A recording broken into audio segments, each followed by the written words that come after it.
আসসালামু আলাইকুম। কৃষি বিপ্লব ইউটিউব চ্যানেলের পক্ষ থেকে আপনাদেরকে সবাইকে জানাই স্বাগত। আমরা যারা ছাদ বাগানে আনার গাছ রোপণ করেছি তাদের একটি কমন একটি সমস্যা যে আমার ছাদের এই আনার গাছে প্রচুর পরিমাণে ফুল আসছে কিন্তু ফুলগুলো ঝরে পড়ে যায়। আজকে আমি আলোচনা করব এই ফুলগুলো কেন ঝরে যায় আর এর সমস্যার সমাধান কি। সাথেই থাকবেন আশা করি। আনার গাছে ফুল ঝরে যাওয়ার 7টি কারণ নিয়ে আজকে আলোচনা করব। 1 নম্বর কারণ হচ্ছে অপরিপক্ক গাছ, 2 নম্বর হচ্ছে জাত বা উচ্চ ফলনশীল জাত সংগ্রহ, 3 নম্বর হচ্ছে পানি ব্যবস্থাপনা, 4 নম্বর পরাগায়ন না হলে, 5 নম্বর উচ্চ তাপ ও বৈরী আবহাওয়া, 6 নম্বর খাদ্য ব্যবস্থাপনা ও পুষ্টি সরবরাহ, 7 নম্বর পোকামাকড় ও ছত্রাক দমন। আনার গাছে ফুল ঝরে যাওয়ার প্রথম কারণ হলো অপরিপক্ক গাছ।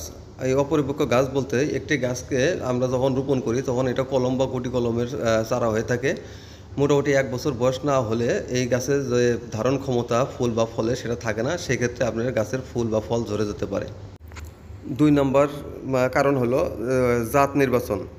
আমাদের ছাদ বাগানে বা মাঠে যেগুলো আমাদের দেশের আবহাওয়ায় উচ্চ ফলনশীল সেসব জাত রোপণ করতে হবে। যেসব জাত আমাদের দেশে ঠিকঠাক মতো হয় না বা আবহাওয়ার কারণে হয় না সেসব জাত নির্বাচন থেকে দূরে রাখতে হবে।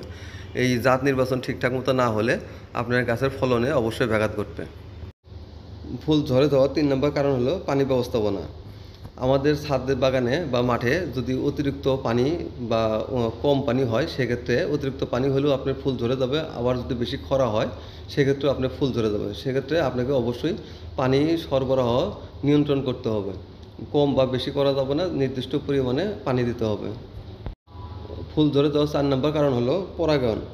যদি পরাগায়ন যদি না হয় তাহলে আপনার স্ত্রী ফুল যেগুলো সেগুলোও ঝরে যেতে পারে। কারণ বৃষ্টি আবহাওয়া বৈরী আবহাওয়ার কারণে অনেক সময় মাছি বা মৌমাছি এগুলো আসতে পারে না, সে বা কীটনাশক ব্যবহারের কারণে অনেক সময় দেখা যাচ্ছে যে ফুলে পরাগায়ন হয় না। যদি পরাগায়ন যদি না হয় সেক্ষেত্রে গুটি সহ ফুল যেটা আছে সেটা ঝরে যেতে পারে, স্ত্রী ফুল ঝরে যেতে পারে। ফুল ঝরে যাওয়ার 5 নম্বর কারণ হলো উচ্চ তাপ বা বৈরী আবহাওয়া।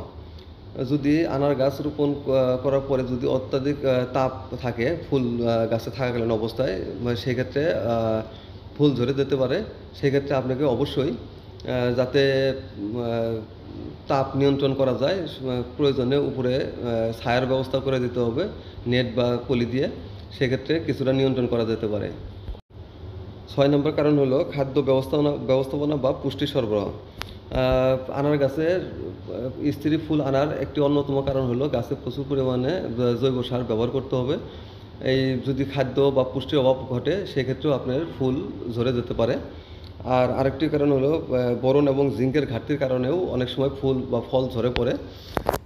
স্ত্রী ফুল তো বা পুরুষ ফুল তো ঝরে পড়বে, এটা স্বাভাবিক বিষয়, কিন্তু স্ত্রী ফুল যদি ঝরে পড়ে সেটা একটা সমস্যা। যাতে স্ত্রী ফুল ঝরে না পড়ে সেক্ষেত্রে আমাদেরকে ফুল আসার আগে এবং ফুল আসার পরে বোরন এবং জিঙ্ক এই দুটি সার স্প্রে করে দিতে হবে। আর ফুল ধরে যাওয়ার 7 নম্বর কারণ হলো পোকামাকড় ও ছত্রাকের আক্রমণ। পোকামাকড় এবং ছত্রাকের আক্রমণ হলে ফুল ঝরে পড়ে যেতে পারে।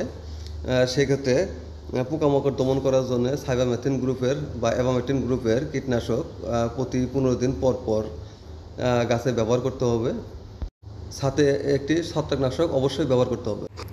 অতিবৃষ্টি অথবা ঘন কুয়াশা এই আনার চাষের জন্য বিশেষ একটি প্রতিবন্ধকতা। তাই আমাদেরকে নিয়মিত ছত্রাকনাশক ব্যবহার করে যেতেই হবে। এই ছত্রাকনাশক অন্তত 15 দিন পর পর একবার ব্যবহার করতে হবে। এটা তাছাড়া আনারের ফলনে ব্যাপক প্রভাব পড়ে এবং আনারের গায়ে দাগ পড়ে। তাই ছত্রাকনাশক একটি অপরিহার্য বিষয়, তাই ছত্রাকনাশক আপনাদের অবশ্যই ব্যবহার করতে হবে। তাই পরিশেষে বলা যায়, আমরা যদি একটি গাছকে যদি সঠিক বয়সের থেকে যদি ফল নিই তাহলে আমাদের এই সমস্যা থেকে অনেক সমস্যার সমাধান হতে পারে। এবং উচ্চ ফলনশীল জাত সংগ্রহ করতে হবে এবং পানির ব্যবস্থাপনা সঠিকভাবে রাখতে হবে, কম বা বেশি যেন না হয়। পরাগায়নের সময় যাতে আমরা কীটনাশক ব্যবহার না করি সেদিকে লক্ষ্য রাখতে হবে। তাপ নিয়ন্ত্রণ করার ক্ষেত্রে আমাদের প্রয়োজনে শেড তৈরি করে দিতে হবে যাতে ছায়া হয়। উচ্চ তাপের কারণে অনেক সময় ফুল ঝরে যায়। খাদ্য ব্যবস্থাপনা এবং পুষ্টি সরবরাহ করতে হবে, সঠিক সময়ে সঠিক খাদ্য এবং পুষ্টি বোরন জিঙ্ক এগুলো ব্যবহার করতে হবে। এবং পোকামাকড় এবং দমন করার জন্য অ্যাবামেথ্রিন বা সাইবারমেথ্রিন গ্রুপের কীটনাশক প্রতি মাসে নিয়মিতভাবে ব্যবহার করে দিতে হবে, সাথে একটি ছত্রাকনাশক অবশ্যই ব্যবহার করতে হবে। এভাবে যদি আমরা যত্ন নিই সঠিকভাবে তাহলে আমাদেরও ছাদ বাগানে আনার অনেক সুন্দরভাবে হবে এবং ফুল ঝরে যাওয়া থেকে আমরা মুক্তি পাবো।